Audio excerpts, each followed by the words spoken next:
You ask Tiger to solve. This deals with linear equations with one unknown. The final result is a equals -10/3. Let's solve it step by step. Isolate the a.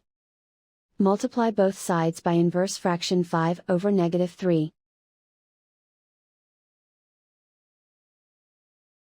Move the negative sign from the denominator to the numerator. Group like terms. Multiply the coefficients. Simplify the arithmetic.